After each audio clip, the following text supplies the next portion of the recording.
Informasi seputar bola. Bolaku, bola kita. Jelang kontra Borneo FC, pelatih Persebaya Aji Santoso ungkap ancaman pesut etam. Kami kutip dan baca dari Suara Denpasar. Jelang laga lanjutan Liga 1 2022-2023, Persebaya FC kontra Borneo FC. Pelatih Persebaya FC Aji Santoso meminta anak-anak asuhnya untuk mewaspadai ancaman. Seperti dilansir dari Antara, Aji mengungkapkan ada 3 pemain Borneo FC yang memiliki kualitas di atas rata-rata, yakni Bustos, Lillipali, dan Pato. 3 pemain itu memiliki kualitas baik, bahkan di atas rata-rata, jadi harus diwaspadai, jelasnya. Persebaya memiliki hasil minor tatkala bertemu pesut etam, julukan Borneo FC. Dalam 5 pertemuan terakhir dengan Borneo FC, tim kebanggaan arek-arek Surabaya hanya meraih 1 kali kemenangan dan sekali seri, sisanya berakhir dengan kekalahan.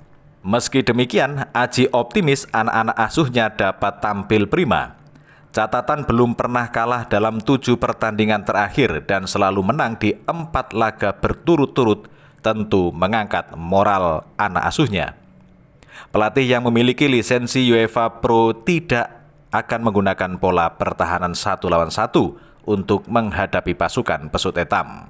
Borneo FC akan menantang Persebaya pada Jumat 3 Februari 2023 di Stadion Gelora Joko Samudro, Gresik. Kemudian Persebaya Surabaya minta PSSI tak usik Marcelino Ferdinand dengan TC jangka panjang. Kami kutip dan baca dari www.goal.com. Yahya menyebut Denze menjadi batu loncatan bagi Marcelino untuk memperpanjang karirnya di Eropa. Manajemen Persebaya Surabaya meyakini Marcelino Ferdinand bakal mendapatkan banyak menit bermain bersama klub barunya, KMSK Denze, dan meminta PSSI tidak mengganggu sang pemain dengan pemusatan latihan atau TC Timnas Indonesia U20. Marcelino mendapat ganjaran kontrak selama 1,5 musim karena menandatangani kerjasama hingga Juni 2024 dengan opsi perpanjangan selama 1 tahun.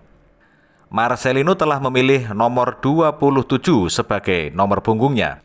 Manajer Persebaya Yahya Al-Katiri meyakini Marcelino akan menunjukkan kualitasnya bersama klub kasta kedua kompetisi Belgia itu. Menurut Yahya, gemblengan di Persebaya bisa menjadi bekal bagi Marcelino untuk bersinar di Belgia. Kami di Persebaya ikut bangga. Akhirnya Marcel menuntaskan negosiasi di KMSK DNZ. Sebenarnya kami berat hati melepasnya. Bagaimanapun Marcel sangat dibutuhkan tim. Namun, kami pada akhirnya sadar harus merelakan Marcel, ujar Yahya dilansir laman resmi klub. Kami yakin arek tandes ini tidak numpang lewat di Eropa. Ia akan membuka banyak jalan bagi pemain Surabaya dan Indonesia pada umumnya untuk ke Eropa.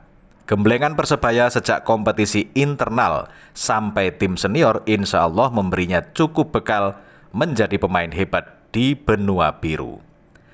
Jangan cepat pulang ke Persebaya Marcel, kami mendoakanmu punya karir panjang di Eropa. Setelah Belgia, kejarlah Italia, Inggris, dan kiblat sebagai bola lainnya. Yahya juga berharap PSSI tidak mengusik Marcelino untuk mengikuti TC Timnas U20 untuk persiapan menghadapi Piala Asia U20 yang berlangsung di Uzbekistan pada 1 hingga 18 Maret. Piala Asia U20 sekaligus menjadi babak kualifikasi perebutan tiket untuk putaran final Piala Dunia U20 yang digelar di Indonesia pada 20 Mei sampai 11 Juni. Nama Marcelino masuk ke dalam daftar 30 pemain untuk mengikuti TC mulai 1 hingga 28 Februari di Jakarta. Turnamen ini juga menjadi tolak ukur bagi Timnas U20 sebelum mengarungi Piala Dunia U20, sehingga praktis U20 tidak memberikan pengaruh apapun bagi skuad Garuda Nusantara, mengingat status Indonesia sebagai tuan rumah. Teruslah lapar Marcel, ini baru awal babak barumu. Fokus. PSSI mohon jangan terlalu mengganggu Marcel dengan undangan TC jangka panjang yang tidak perlu, kata Yahya. Kemudian kami baca dari CNN Indonesia, Persebaya Surabaya meminta PSSI untuk tidak mengganggu karir Marcelino Ferdinand di KMSK Deinze dengan memanggil pemain 18 tahun itu untuk menjalani pemusatan latihan atau TC jangka panjang. Marcelino resmi dikontrak Deinze hingga Juni 2024 pada hari Rabu 1 Februari. Klub kasta kedua Liga Belgia, Challenger Pro League, itu juga opsi untuk memperpanjang kontrak Marcelino selama 1 tahun berikutnya. Melalui pernyataan resmi di situs klub, manajer Persebaya Yahya Al-Katiri mengaku bangga Marcelino dipastikan bergabung dengan Deinze. Kami di Persebaya ikut bangga, akhirnya Marcel menuntaskan negosiasi di KMSK Deinze. Sebenarnya kami berat hati melepasnya. Bagaimanapun Marcel sangat dibutuhkan tim. Namun, kami pada akhirnya sadar harus merelakan Marcel, ujar Yahya. Informasi seputar bola. Bolaku, bola kita.